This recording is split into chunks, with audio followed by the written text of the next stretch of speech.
जय गुरुदेव। आप देख रहे हैं जय गुरुदेव चैनल नदवई। और आज हम 27 जनवरी 2025 का ये दिन, बहुत ही गमगीन माहौल। हमारे राजनर भाई जो झार के गांव के रहने वाले हैं, उन्होंने 18 तारीख को अपनी देह छोड़ दी थी। गुरु महाराज की शरण में वो जा चुकी है। उनकी महात्मा हम आग्रह करते हैं आज गुरु महाराज की संभाल करें। जय गुरुदेव। मालिक के नाम को आप सभी धर्म प्रेमी गुरु भाई बहन जोर से बोलेंगे। जय गुरुदेव। जय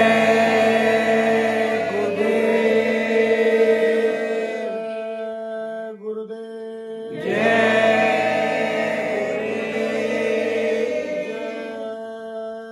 गुरुदेव। जय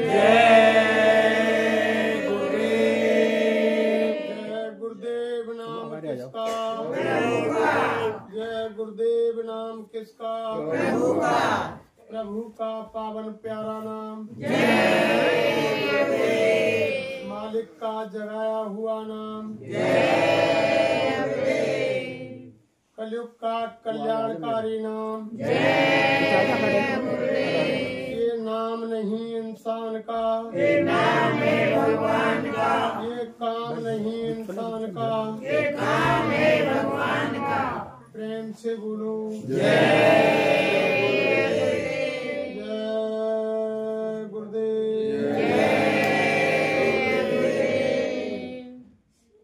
सर्वसमर्थ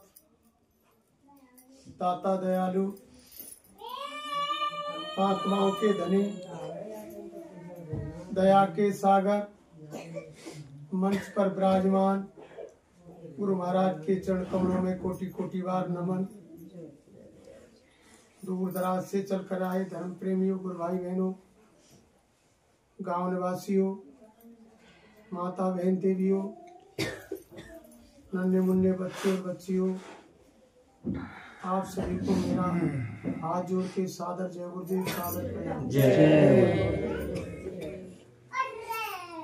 देखो प्रेमियों, आज आपके हमारे बीच में हमारी संगत के कर्मठ सेवादार भाई राजू पंचभौतिक शरीर से दिखाई नहीं दे रहे, लेकिन ऐसा नहीं, उनकी आत्मा की संभाल गुरु महाराज ने की है।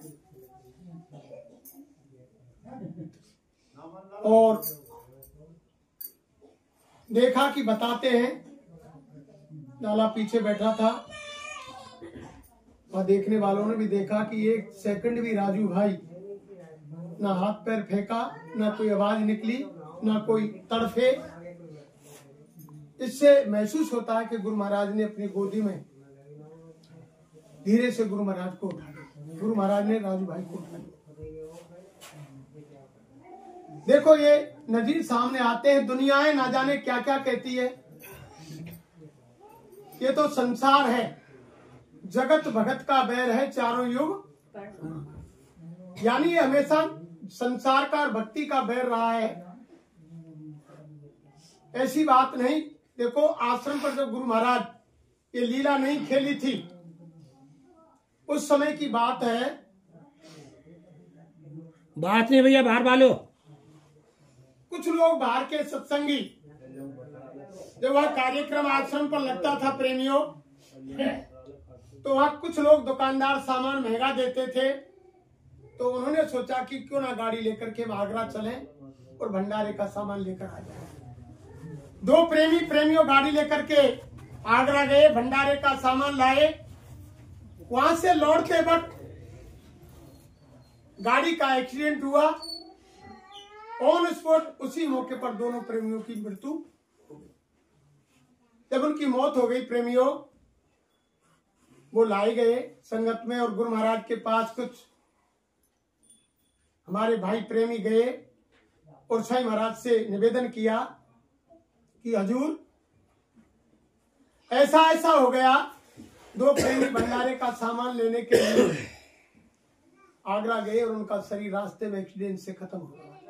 गुरु महाराज बोले कि बच्चा, उनका समय पूरा हो गया, उनको जाना ही था, उनकी सांसों की पूंजी खत्म हो गई, उनको जाना ही था। लेकिन ऐसे जीवों की यानी संभाल तो हो ही जाती है।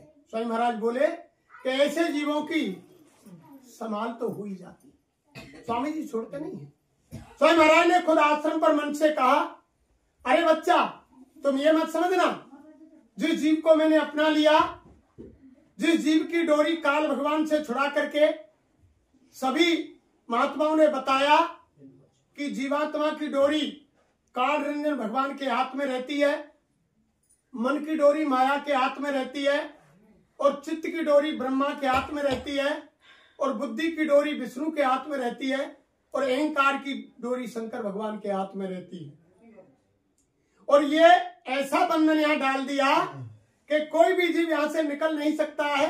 लेकिन जब आप महात्माओं के सानिध्य में पहुंच जाएंगे, जब कोई पूरे यानी सतगुरु से नामदान ले लेंगे, उस समय काल रंजन भगवान से जीवात्मा की डोरी को छुड़ा करके महापुरुष अपने हाथ में ले लेते हैं, सारी बागडोर जीवात्मा की अपने हाथ में ले लेते हैं, और उस समय उस जीव के अंदर प्रवेश कर जाते हैं, और 24 घंटे उस जीव के अंग संग रहते हैं।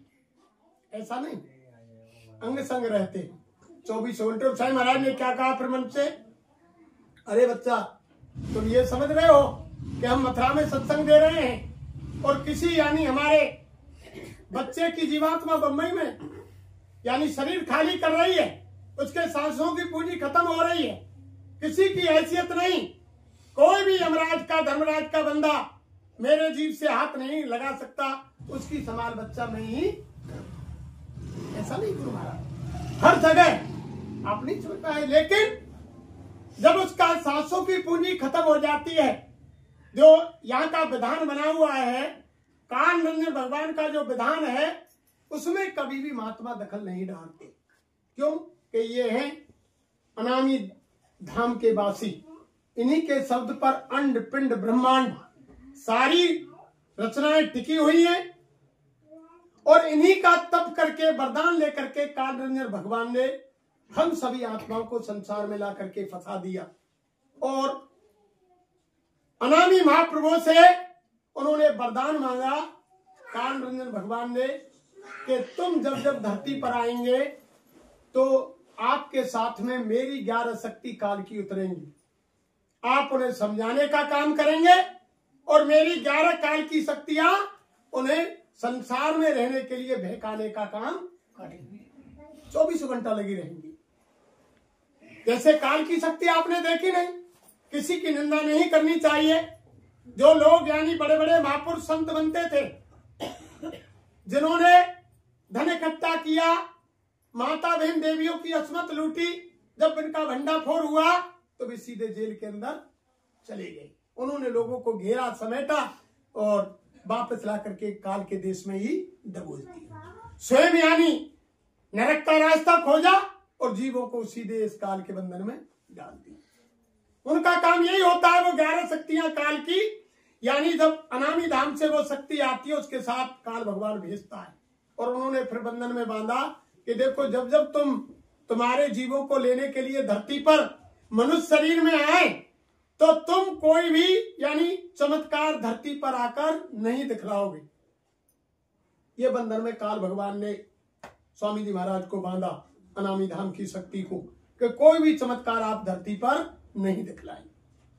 उन्होंने कहा फिर दूसरा बंधन बांधा कि जब तुम तुम्हारे जीवों को ले जाने की तैयारी करे तो जो मेरे कर्म का कर्जा है, जो मैंने बांटा है, उसका यानी मैं ब्याज के पाई पाई भुगतान करने के बाद तुम जीव को ले जा सकते हो।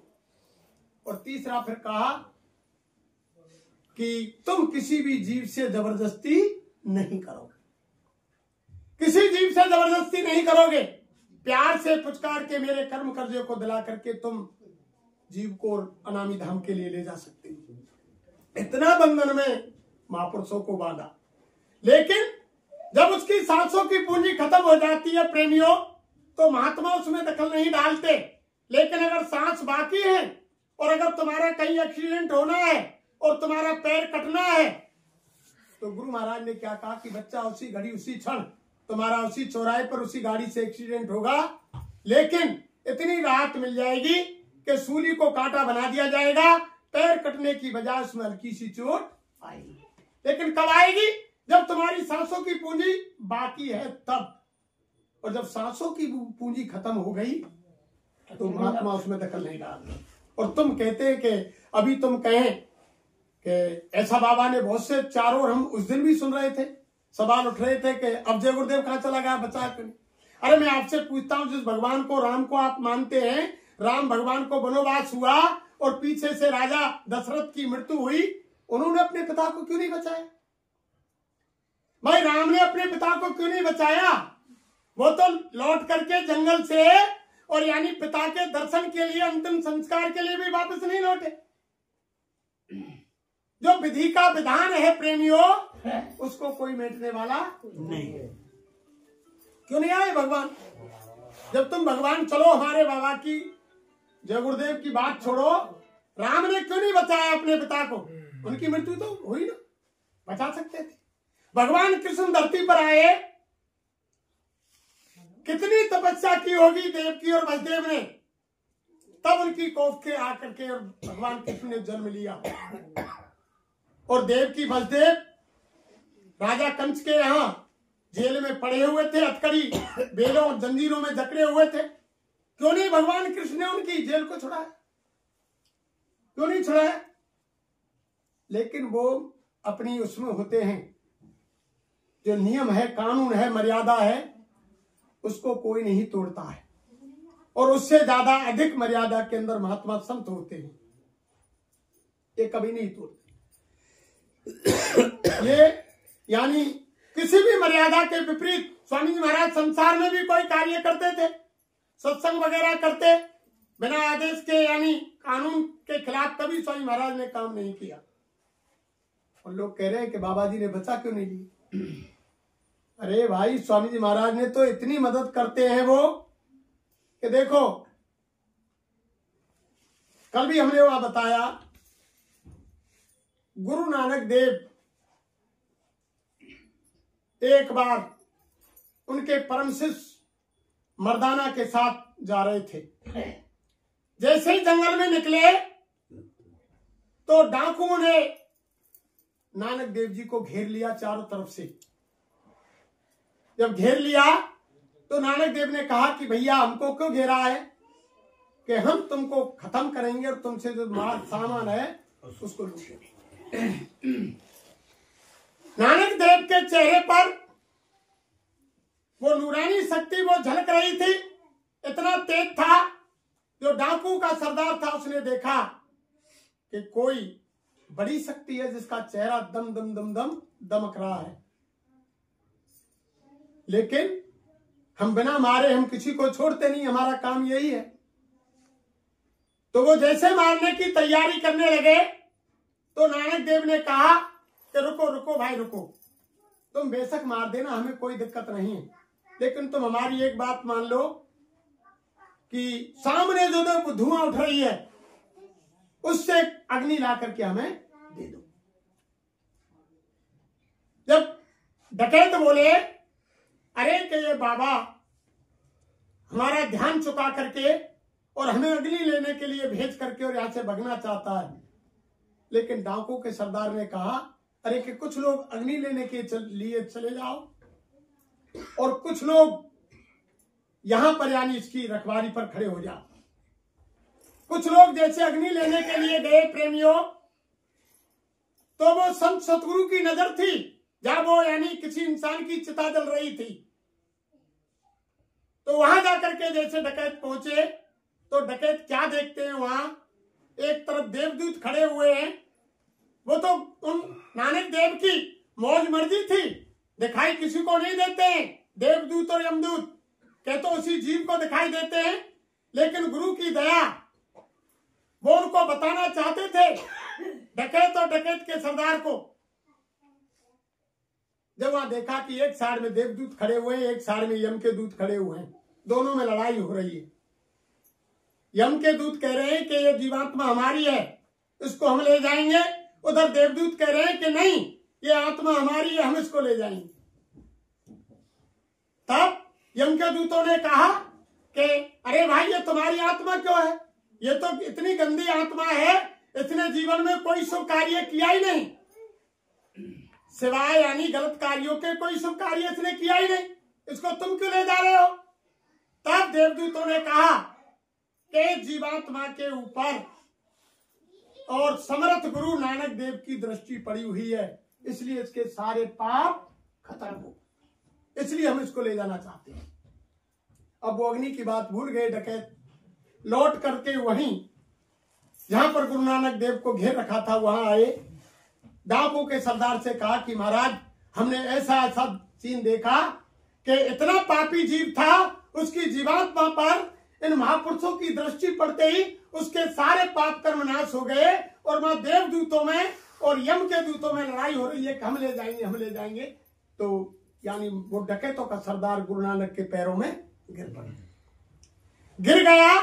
सबने माफी मांगी कि दयालु आज हमारी तुमने आंख खोल दी, हम पर दया करो, हमने जीवन में बहुत बड़े अत्याचार किए हैं, इसलिए आप हम पर दया करो और हमारी मुक्ति का उपाय बताओ। गुरु नानक देव ने कुछ समय सत्संग सुनाया और उनको नामदान दे दिया और वो भजन करने के लिए लग गए। तो महात्मा ऐसे होते हैं प्रेम, यानी कर्म के कर्जे को मेटने वाले ये होते हैं। भगवान किसी का कर्म नहीं मेटता है, भगवान ने तो साफ रामायण में लिखा है कि काल रूप में तिनकर भ्राता, शुभ और अशुभ कर्म फल मैं कालों का काल हूं, जो जैसा कर्म करता है अच्छा बुरा उसका फल देता हूं। भगवान किसी को माफ नहीं करते। देखा नहीं तुमने महाभारत के अंदर पांडव 24 घंटे भगवान के साथ रहे, भगवान का दर्शन किया, लेकिन अंत में जब महाभारत समाप्त हो गया, जब भगवान ने पूछा पांडवों से, अरे पांडवों बताओ किसने किसको मारा, अब उन्होंने समझा कि योगेश्वर कृष्ण हमको धन्यवाद देंगे, शाबाशी देंगे, तो कहने लगे कि महाराज मैंने इतने योद्धा और इतने यानी सेनापतियों को खत्म किया, इतनी सेना को खत्म किया। पांचों पांडव कहने लगे, भगवान हंसे, भगवान ने कहा रे पांडव तुमने महाभारत देखा ही नहीं, तुम जबरन तुम्हारे सिर पर मनुष्य हत्या का पाप ले रहे हैं, तुम मनुष्य हत्या का पाप तुम्हारे सिर पर धर रहे हो, तुमने महाभारत को देखा ही नहीं। जबरन पांडवों के सिर पर मनुष्य हत्या का पाप लद गया। प्रेमियों, जब योगेश्वर कृष्ण ने कहा कि चलो मैं बताता हूं कि किसने किसको मारा, और तुम कह रहे हमने मारा, तो जंगल में ले गए जहां पहाड़ के ऊपर बर्बरीक का सिर रखा हुआ था, जो आज लोग खाटू श्याम के नाम से उनकी पूजा करते हैं। पहाड़ के ऊपर रखा हुआ था, वह योगेश्वर कृष्ण पांडवों को ले गए, और पांडव जब साथ गए तो पहाड़ पर नजर करके योगेश्वर ने कहा, अरे भैया बर्बरीक, हाँ योगेश्वर तुम जरा बताओ तुमने महाभारत को देखा। तब कहा कि हाँ योगेश्वर हमने 18 दिन बिना पलक झपके पूरे महाभारत को देखा। तब योगेश्वर ने कहा, अरे पांडव देखो ये क्या कह रहा है बर्बरीक, अब सुनो। तो योगेश्वर ने कहा कि भैया बताओ उनको, पांडवों को इनका बहम खत्म करो, इनकी शंका मिटाओ, किसने किसको मारा। तब बर्बरीक ने कहा कि महाराज मैंने बिना पलक झपके 18 दिन महाभारत को देखा, किसी ने किसी को नहीं मारा, केवल आपका एक सुदर्शन चक्र चल रहा था, प्रत्येक योद्धा के धड़ से शीश को अलग कर रहा था, किसी ने किसी को नहीं मारा। तब योगेश्वर ने कहा, अरे पांडवों तुम कह रहे हैं कि हमने मारा, और बर्बरीक कह रहा है कि किसी ने किसी को नहीं मारा, तुमने जबरन तुम्हारे सिर पर मनुष्य हत्या का पाप ले लिया, तुम सीधे बैतरणी चले जाओ, हिमालय में जाकर के एक गेट गल करके खत्म हो जाओ और सीधे नरक को चले जाओ। ये इतिहास गवाह है, यानी भगवान कृष्ण पांडवों के साथ रहे, पांडवों के सखा रहे और रात दिन उनके साथ रहे, लेकिन मनुष्य हत्या का पाप सिर पर लेने के कारण भगवान उनको भी नहीं बचा पाए, सीधे पांडव नरक को चले गए। आप हमने तो भगवान का दर्शन भी नहीं किया। तो भगवान तो न्यायकारी है प्रेमियों, वो यानी न्याय करता है, वो जज है, न्यायाधीश है। जैसा जो कर्म करता है, अब तुम करे बुराई सुख चाहे कैसे सुख को पाए, और वो वह पेड़ बबूल को आम कहते। अगर तुम बुराई करें, किसी की निंदा करें, चुगली करें, तमाम पापों को सिर पर लदें, शराब पिए, मांस खाएं, अत्याचार करें, व्यभिचार करें, दुराचार करें, और तुम कहें कि भगवान हमारी मुक्ति हो जाए, तो कैसे हो जाएगी? पेड़ बबूल का बो दिया और परमात्मा से आशा कर रहे हैं कि भगवान इसमें आम लग जाए। तो बताओ, बबूल के पेड़ में आम लगेंगे? वो तो कांटे ही मिले। यही बात भगवान कृष्ण ने गीता के अंदर कही कि कर्म करे जा बंदे, फल की इच्छा मत करना इंसान, और जैसा कर्म करेगा वैसा फल देगा भगवान। यह है गीता का ज्ञान। यही बात भगवान कृष्ण ने गीता में कही। अरे बंदे, तू कर्म कर, तुम्हें यानी फल की इच्छा नहीं करनी है, जैसा तुम कर्म करोगे वैसा फल में तुमको दूंगा। तो भगवान माफ नहीं करता है प्रेमियों। आपके दुख मेरे माफ करने वाले तो महात्मा होते हैं। राम कृष्ण से कौन बड़ जिन्ने गुरु कीन, और 3 लोक के अधिपति गुरु आगे आधीन। उन्होंने गुरु के आदेश का पालन किया, और ये रामायण में लिखा हुआ है। आप कितना करते हो? आप अपने मन में विचार करो। राम क्या करते थे? तो रामायण में गोसाई महाराज ने लिखा है कि प्रातः काल उठ कर रघुनाथा, मात पिता गुरु नावई माथा। सुबह सुबह रामचंद्र भगवान उठ करके माता पिता और गुरु को प्रणाम करते थे। ये काम था। और रामायण में गोसाई महाराज ने लिखा है कि देह धरे का फलिए भाई, और भजऊ राम सब काम बेहाई। मनुष्य शरीर पाने का असली लक्ष्य यही है कि सब कामों को छोड़ करके भगवान का भजन कर। और रामायण में भी यही कहा है। साथ ये लिखा है, जो हमारी माता बहन देवियां बैठी हैं, कि पुत्रवती युवती वही है जो रामायण में गोसाई महाराज ने लिखा है कि पुत्रवती युवती जब सोई, और राम भगत ताकर सुत वही औरत यानी पुत्रवती है, उसका बेटा यानी शरीर को पाकर के भगवान का भजन करे। जो भक्त है, जिसकी औलाद भक्त है, जो भक्ति में लीन है, वही यानी औरत पुत्रवती है। नहीं, कुछ नहीं। यानी बच्चे तो तमाम, कई कई बच्चे कुतिया पैदा करती है, कई कई बच्चे सुअरिया पैदा करती है, लेकिन जो भगवान का भगत है वही तो है। मैं राजू भाई के माँ बाप को धन्यवाद करूंगा, इस गांव की पावन भूमि को धन्यवाद करूंगा कि जिनके आंगन में ऐसे भक्त पैदा हुए, जो हमारे धर्मशास्त्र कह रहे हैं कि जो अगर तुम्हारे कुल परिवार के अंदर कोई भगत पैदा हो गया, तो यानी 3 पीढ़ी पहली और 3 पीढ़ी आगे की और 1 पीढ़ी जो अभी समय चल रही है, 7 कुल का उद्धार करने वाला हो जाता है। जो अगर परिवार के अंदर एक भगत हो गया। आज उन्हीं के उपलक्ष्य में प्रेमियों एक गुरु चर्चा हो रही। ये बहुत बड़ी पुण्यात्मा थी जिनकी आज चर्चा, और हमेशा जो यानी मालिक के प्यारे जीव होते हैं, उनके जो भी काम घर में होते हैं, यानी जन्मदिन है या कोई सगाई है, लगन है, मरण है, जीवन है, उनका सारे कार्य गुरु की चर्चा से होते हैं। वो परिवार बड़े भाग्यशाली और यानी पुण्यवान होते हैं। छोटी मोटी चीज नहीं प्रेमी। आप जो तमाम ये उंगली उठा रहे हैं, ये गलत चीज है। ये उंगली तो मीराबाई के लिए भी उठाई गई। मीराबाई ने जब भक्ति करी, और वो यानी राणा के परिवार में ब्याही थी और चित्तौड़ की महारानी थी, जब उसने घर परिवार त्याग दिया और जब वो महात्माओं की संगत करने लगी, तो सारे संसार ने उंगली उठाई। उनकी सास ने भी यही कहा कि देखो ये जवानी की दीवानी है, और ये हमारे यानी राजपूत घराने को मिट्टी में मिलाना चाहती है, खानदान में यानी बट्टा लगाना चाहती है, और दिन रात में भी यानी इनका गुरु रविदास जो जाति से चमार जाटव है, उसके पास जाती है। हम क्षत्रिय है, राजपूत हैं, ये हमारे कुल खानदान में यानी ऐसी पैदा हो गई जो हमारे खानदान को मिट्टी में मिलाना चाहती है। तब क्या लिखा कवियों ने कि पग घुंघरू बांध मीरा नाची रे, लोग कहे मीरा वही बावरी, सास कहे कुल नाची रे, जहर का प्याला राणा जी भेजा, पीवत मीरा हंसी रे। पग घुंघरू बांध मीरा नाची। लेकिन मीरा ने संसार की प्रेमियों कोई परवाह नहीं की। क्यों? कि दुनिया से कोई बड़ी चीज मीराबाई को मिली, राजघराने से और यानी राज परिवार से बढ़कर के चीज उनके गुरु रविदास ने मीरा को दी, उसको प्राप्त किया, इसलिए उन्होंने घर परिवार को छोड़ दी। देखो प्रेमियों, ये तो सारी माया आनी जानी है।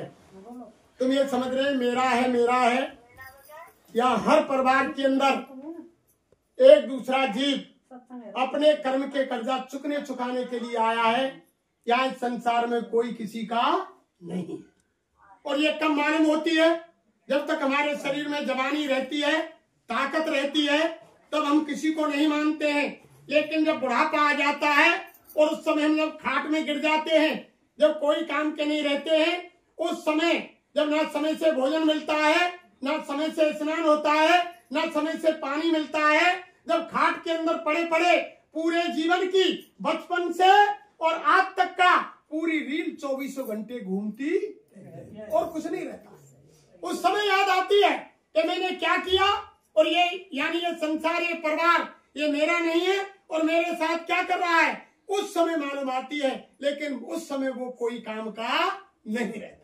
तभी तो महात्माओं ने कहा कि दांत खिनाए खुर घिसे और पीठ बोझ नहीं ले, ऐसे बूढ़े बैल को कौन बांध घुस। तभी महात्माओं ने कह दिया कि कर ले काज जवानी में, इस 2 दिन की जिंदगानी में मेहमान जवानी जाती है, फिर लौट कभी नहीं आती है, रे मूड से मत खो देना किससे और कहानी में। कछु कर ले काज जवानी में, इस 2 दिन की बड़े भाग से नर्तन पाई है, सौभाग्य जवानी आई है, भगवान इसी में मिलते हैं, क्या ढूंढे पत्थर पानी में, कछु कर ले काज जवानी में, इस 2 दिन की जिंदगानी। याते खोज प्रभु की कर। जब मनुष्य शरीर मिल गया तो महात्मा क्या कह रहे हैं कि याते खोज प्रभु की कर, और मिल जाए तो है जाए निडर।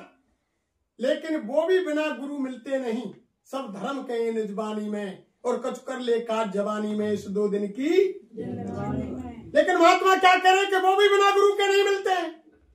जब तक गुरु नहीं मिलेंगे तब तक वो परमात्मा नहीं मिलेंगे। यही बात तो सहजोबाई ने कही। हमारी माता बहन देवियों में मीराबाई बहुत बड़ी भक्त हुई, सहजोबाई हुई। उन्होंने यही कहा कि राम तजू पर गुर न विसारू, और गुर के सब हर को न हारू, हर ने मोते यानी आप छुपायो, और गुर ने मोकू भेद बताओ। परमात्मा कभी नहीं कहता अपने भेद का, इसको भेद के बताने वाले तो महात्मा होते हैं। जब सच्चे महात्मा मिल जाएंगे तो तुमको भेद बता देंगे, और ऐसी युक्ति बता देंगे घर में बैठ करके, और उस युक्ति को करोगे तो तुम्हें यानी घर बैठे देवी देवता भैरव भूमिया राम कृष्ण हनुमान यानी सब देवी देवताओं का दर्शन इसी मनुष्य मंदिर में आपको मिल जाएगा। अंत नहीं है बात, इसी मनुष्य मंदिर में सारी चीज है। लेकिन जब भेदी पुरुष मिलेंगे, जब वो रास्ता बताने वाले मिलेंगे, तब प्रेमियों काम बनेगा। भगवान इसका रास्ता नहीं बताता है, इसका रास्ता बताने वाले महात्मा होते हैं। और भगवान कर्म की माफी नहीं करता है। उन्होंने तो रामायण में कह दिया, मैं कालों का काल हूं, जैसा कर्म करेगा वैसा फल दूंगा। यही कृष्ण ने गीता में कह दिया कि तुम कर्म करते जाओ, फल की इच्छा मत करो, जैसा तुम करोगे वैसा फल मैं दूंगा। लेकिन रेत पर मेघ मारने वाले महात्मा होते हैं, जो रामायण में लिख दिया कि सन्मुख हो जीव मम जवई, और जन्म कोट अग्ना से दवई। जब जीव मेरे सामने आता है तो करोड़ों जन्मों के किए हुए पाप ऐसे जल जाते हैं। प्रेमियों कैसे? फिर रामायण में आगे लिखा है कि जब नाम हृदय पर है और हो पाप को नाश, और जो चिंगारी आग की परे पुरानी। महात्माओं के सामने जब पूरे संत सतगुरु मिलेंगे, उनके सामने जीव जाएगा, उनके जन्म जन्मांतरों के किए हुए कर्म ऐसे खत्म हो जाएंगे जैसे कोई गरी घास का ढेर हो, एक माचिस की तीली या आग की चिंगारी डाल दी जाए, एक मुट्ठी राख हो जाती है। ऐसे जीव के जन्म जन्मांतरों के किए हुए यानी पाप कर्म, शुभ अशुभ कर्म, वो जल करके राख हो जाता है। जब भगवान नहीं होता उनको जलाने वाला प्रेमी। और कोई ये कहे कि हम गंगा में स्नान करावें, या हरिद्वार चले जाएं, या अयोध्या चले जाएं, या इलाहाबाद त्रिवेणी संगम चले जाएं, या कहीं भी आप स्नान करें कि जिससे वो यानी हमारे वो कर्म धुल जाए, या अग्नि में वो जल जाए, या हवा से वो उड़ जाए। अरे महात्मा कहते हैं, हमारे गुरु महाराज ने बताया, अरे बच्चा वो जीवात्मा दोनों आंखों के मध्य में बैठी हुई है, और वो यानी कर्म जीवात्मा के अंतकरण पर जमा है। न वह हवा जाती है, न वह पानी जाता है, न अग्नि जाती है, न वो कर्म अग्नि से जलते हैं, ना वो कर्म यानी पानी से बहते हैं, ना वो हवा से उड़ते हैं। वो कर्म ऐसे खत्म थोड़ी होते हैं। कर्म कैसे खत्म होंगे कि मोटे बंधन जगत के और गुरु भक्ति से काट, और झीने बंधन चित्त के कटे नाम प्रताप, और जब लग मोटे जाए नहीं तो झीने कैसे जाए। याते सबको चाहिए कि नित्य गुरु भक्त कमाए। गुरु की भक्ति करनी होगी प्रेमी। और लोग कह देते हैं कि क्या होता है गुरु, क्या हो जय गुरुदेव। अभी वो बाद में समझ में आएगा, समय लगेगा हर चीज की। यानी देखो, राम जब धरती पर आए लोगों ने राम को नहीं पहचाना, अड़ंगा लगाए, गालियां दी, 14 साल का वनवास कर दिया। धरती पर कृष्ण आए द्वापर के अंदर, लोगों ने मथुरा से मार मार के गुजरात के सौराष्ट्र में जाकर के वहां द्वारका पानी में बसा ली। लोग नहीं समझ पाए कि ये कौन है, किस लिए यहाँ आए हैं। लेकिन धरती से अपना काम करके जब चले गए और जब युग बदल गए, तो आज हम ढोलक मंजीरा लेकर के रोजाना हरे कृष्णा हरे कृष्णा हरे रामा पुकार रहे हैं। जब धरती पर आए, जब लोगों ने ना राम को माना ना यानी कृष्ण को माना, वही संसार की रीति है। हमारे गुरु महाराज ने मन से कहा कि यही संसार की रीति है कि जीवित पे राखी दंगम दंगा। जीते जी इंसान को दंगम दंगा रखते हैं, समय पर ना भोजन देते हैं, पानी देते हैं, ना कपड़ा देते हैं, ना स्नान कराते हैं बुजुर्ग के लिए कि जीते जी राखी दंगम दंगा, और मरे पे पहुंचायो गंगा। और जीते जी गुर की डरी ना दिखाई, और मरे पे नौमन खान। ये संसार की रीति नीति, ये संसार की रीति नीति है। यहाँ ये मृतलोक है, यहाँ हमेशा मरे की पूजा होती है। तुमने देखा नहीं क्या होता है संसार के अंदर? पहले तो था ही नहीं ये बात। आज कोई माता बहन देवियों में कोई यानी शरीर छोड़कर चली जाएगी तो इतनी सारी धोतियों का यानी वो लगा देंगे पट, और जीवित को किसी ने नहीं पहनाई अब तक। अगर जिंदगी को पहनाते तो वो बुजुर्ग माँ हमको आपको आशीर्वाद देती कि बेटी तुमने मुझको कपड़े पहनाए हैं। लेकिन कब पहना रहे हैं? जब आत्मा निकल गई तब। अब वो उनको पहनने वाली नहीं है, वो जाकर के शमशान भूमि में अग्नि में जला दिए जाते। यही हो रहा है, यही हमारे भाई लोगों के साथ हो रहा है। 500 की सौल लाएंगे, ऊपर डाल देंगे, और जब डोकरा जिंदो रहे, अगर खाट में टट्टी पेशाब कर रहा है तो काटेंगे कि कोई फटी सी दरी घा दो और कोई पुरानी रजाई गद्दा घा दो, आपको जाते टट्टी पेशाब में नहीं बिगाड़ रहे, और मर जाएगा जब नई नई सोलन की लाइन लगा दे। ये संसार का नियम है प्रेम। इसीलिए लेकिन पहचान पाएंगे लोग, ऐसा नहीं पहचानेंगे। समय आ रहा है, ऐसा समय विश्व के अंदर चंद दिनों में आएगा, और जय गुरुदेव नाम का झंडा घर घर में सबको बोलना पड़ेगा प्रेमी। कोई चारा नहीं होगा, समय इतना मजबूर कर देगा, ज्यादा समय नहीं है। सब उस महाकुंभ के अंदर अघोरी, नागा बाबा और बड़े बड़े संत और साध्वी वह कह रहे हैं कि 2025 मार्च के महीने से ही विनाश की तैयारी हो रही है, शुरुआत हो रही है। कलयुग में कलयुग जाने वाला है, और कलयुग में कुछ हजार वर्ष के लिए सत्युग तैयारी हो रही।